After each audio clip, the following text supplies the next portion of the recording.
Imagine waking up at noon, the sun streaming through your window while you leisurely whisk a perfect matcha latte. You aren't rushing to beat a clock or stressing about a manager breathing down your neck. Instead, you check your notifications and realize you have already made more money this morning than your boss did while they were stuck in soul-crushing morning traffic. This isn't just a daydream or some distant fantasy. It is the reality young people are demanding right now, and the corporate world is absolutely losing its mind over it. The 9-to-5 lifestyle? It is officially canceled, and honestly, it's about time.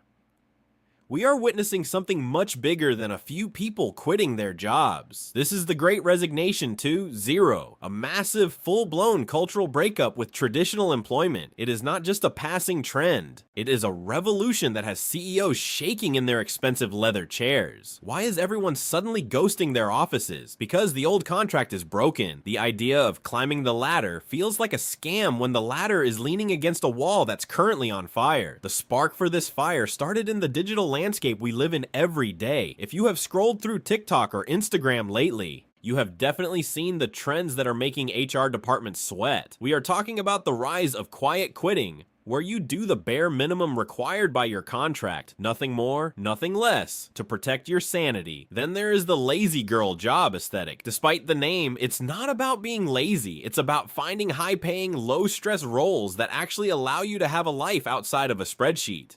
These terms are triggering for the corporate Karens of the world because they represent a total shift in power. Young workers are no longer asking for permission to be happy, they are simply taking it. This scandalous summary of our current reality is pretty straightforward. High inflation has met historically low wages, and it has created a generation that saw their parents burn out for absolutely nothing. They watched the girl boss era promise empowerment through exhaustion, only to realize that a fancy title doesn't pay the bills or fix a broken spirit. The result is a total and complete refusal to participate in the rat race ever again. Before we continue, subscribe to the channel and tell us in the comments where you are watching from. Are you watching this from a cubicle, or have you already made your escape? It makes you wonder, are we actually becoming lazy? Or have we just finally woken up to a system that was never designed for our benefit? Why would anyone choose to spend 40 hours a week in a windowless gray room when they could be building a personal brand from a beach in Bali? The math just doesn't add up for the new generation.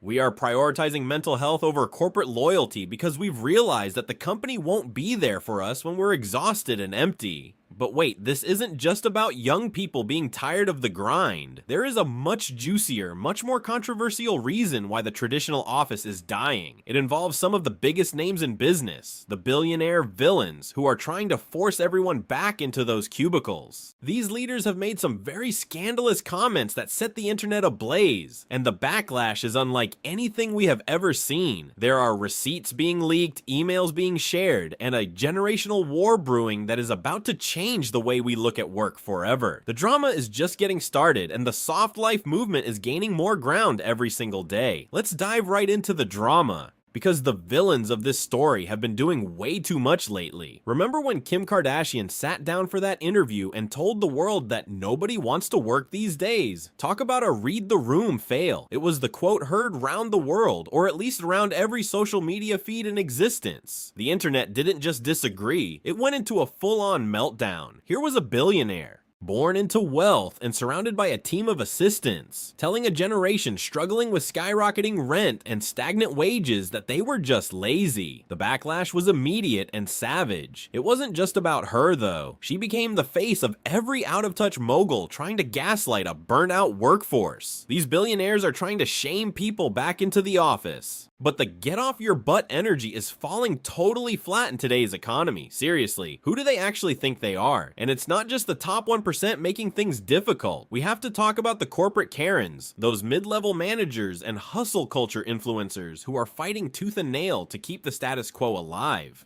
They're all over LinkedIn posting about how remote work is killing productivity and demanding a mandatory return to office because true culture only happens in person. Next, they are calling it a work ethic crisis, but the internet has a much more accurate name for it, a control crisis. These traditionalists are terrified because their entire professional identity is built on being the boss of a physical space. And if those gray cubicles are empty, their perceived power simply disappears. It's a desperate attempt to hold on to a corporate dynamic that is rapidly evaporating before our very eyes. On the complete flip side, we have the new icons of the soft life movement. These are the creators making doing the bare minimum look like a high-end luxury lifestyle. They aren't bragging about 80-hour work weeks or sleeping under their desks anymore.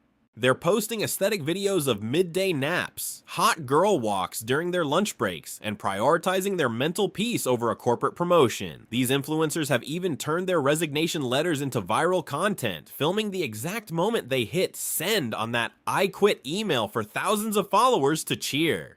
It's become a brand new genre of entertainment, watching people reclaim their time from companies that would replace them in a heartbeat. They are proving that you don't need to be a girl boss to be successful. You just need to be happy and present. This has sparked the ultimate generational clash, Gen Z versus baby boomers. It's like watching two different species trying to speak the same language but failing miserably. The boomer perspective is rooted in deep company loyalty. You put in your years, stay quiet, and the company eventually takes care of you. But Gen Z is looking at that deal and saying, no thanks, I'd rather have my mental health right now. Loyalty to a company that can lay you off via a mass Zoom call or an automated email. Not happening. The war of words in the comment sections is legendary. One side is screaming about paying your dues, while the other is calmly setting boundaries and turning off Slack notifications at 5:01 p.m. sharp. Who is winning this war? Well, looking at the number of empty office buildings, it's pretty clear the younger crowd isn't backing down. This shift also marks the official burial of the girl boss era. Remember the 2010s? Everything was marble countertops, pink neon signs, and the toxic idea that if you just worked hard enough, you could have it all. Well, the receipts are finally in, and having it all actually just meant having a major nervous breakdown by age 30. The high-stress, high-achievement lifestyle has officially lost its sparkle. We're trading the power suit for a matching lounge set and trading the hustle for flow, and the data backs this up too. More 20-somethings are ditching the stable salary for the gig economy, freelancing, or even embracing NEET status. Why? Because a stable job doesn't feel very stable when inflation is eating your entire paycheck for breakfast. But wait, you won't believe the actual receipts people are posting online lately to prove the system is broken. The tea is being spilled in every corner of the web. We are seeing leaked emails from bosses demanding that people work through family emergencies and insane job descriptions that are making people quit on the spot. Some of these requirements for entry-level roles are literally impossible, and the salary offers are an absolute joke. People are sharing these horror stories in the comments, and the collective "we're done" is getting louder every second. Just wait until you hear some of the specific tea being spilled. The drama involves some leaked messages that will make your jaw drop. The tea is officially overflowing, and honestly, we are all here for it. If you head over to Reddit or TikTok right now, the stories coming out of the corporate trenches are absolutely wild. We are talking about people walking away from six-figure salaries. Yes, $100K a year. One viral post featured a developer who quit because they were told to attend a mandatory pizza party in person instead of staying home. These aren't just angry resignations. They are calculated moves to protect sanity. You won't believe how many managers are actually terrified of this change. The evidence of toxic office cultures going viral is staggering. Imagine a boss sending a read receipt on a text about a family emergency.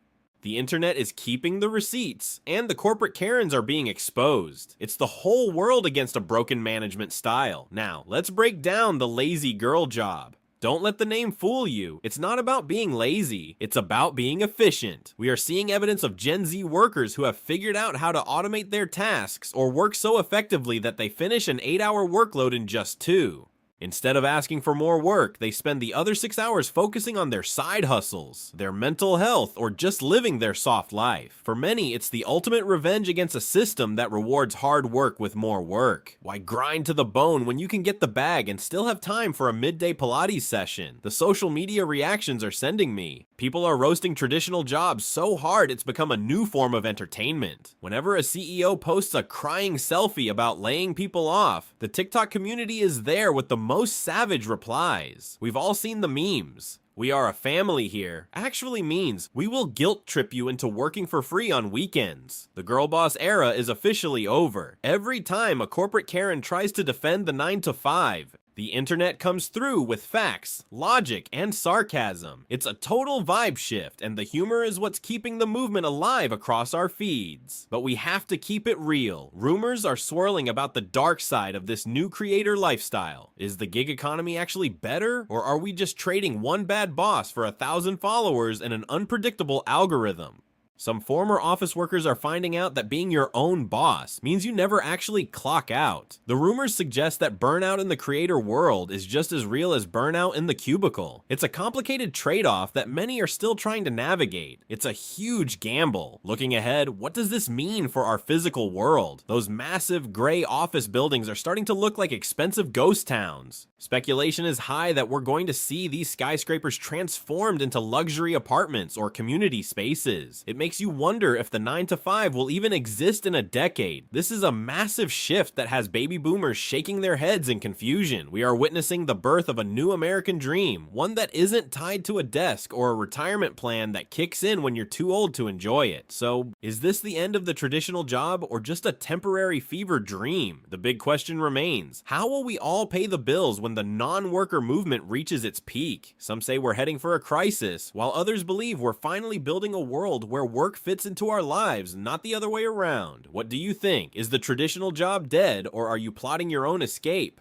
Drop a comment below and let us know your I quit story. Did you join the soft life movement, or are you still grinding it out? Like and subscribe for more tea on the death of hustle.